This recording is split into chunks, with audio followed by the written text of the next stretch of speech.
we were talking about the Freedom Convoy, and during that period, there was a time when, although Canadians supported the actions of Justin Trudeau, his brand took a bit of a hit. This has been a bit of a reset. It's kind of like changing the channel. The war in the Ukraine has changed the channel. And, let's put up the board. We can check out the latest ballot numbers. We can see that we have the Liberals at 32%, the Conservatives at 29, NDP at 22, up full 5 percentage points, BQ at 6, People's Party at 5, Green Party at around 4.9.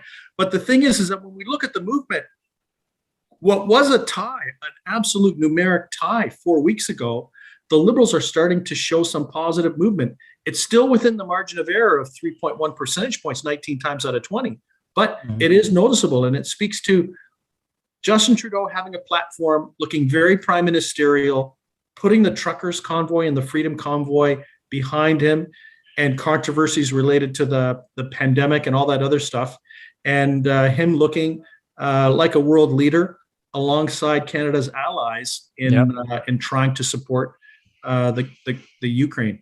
And Prime Minister Justin Trudeau is heading back to Brussels for another NATO meeting later this month, and Anita Anand is there as well this week, I believe.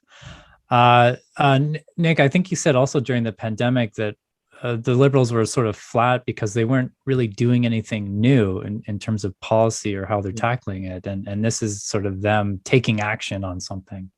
Well, Canadians generally, and this isn't just true for the current environment, this is true in general. Whenever Canadians see the government or a government or prime minister being proactive, being out in the news and stuff like that, usually they there's a little bit of a tip of the hat politically on that front.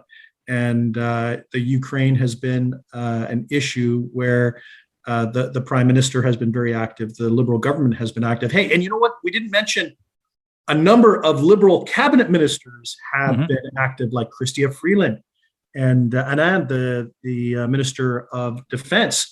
Also potential leadership hopefuls. Not saying that people are counting the days when Justin Trudeau might or might not be prime minister, but there's still speculation that there are some individuals who might throw their hat in the ring if the opportunity presents itself. And the Ukrainian situation has been an opportunity to put a spotlight on whether some other Liberal cabinet ministers have what it takes, perhaps in the long term, to perhaps throw their hat in the ring if the ring was open for challengers to step into. Nick, just going back to the board too, I see that the NDP has had a bit of a bump in popularity. Yeah, exactly. And, the thing is one of the things we have to watch out for is that, we can see that, the People's Party is down a little bit. The Green Party is down a little bit. And, I would expect that some of that bump are from people that like the Greens, but are potentially looking at the New Democrats, because the New Democrats are very strong on the environmental front. And so, I think the New Democrats have to be watched as a bit of a parking space for voters that might be disaffected with the frontline parties. Nick, I want to leave it there. I want to let you get back to your well-deserved vacation in the sun, away from the harsh Ottawa winter. So, as always, Nick, thank you very much. Take it easy.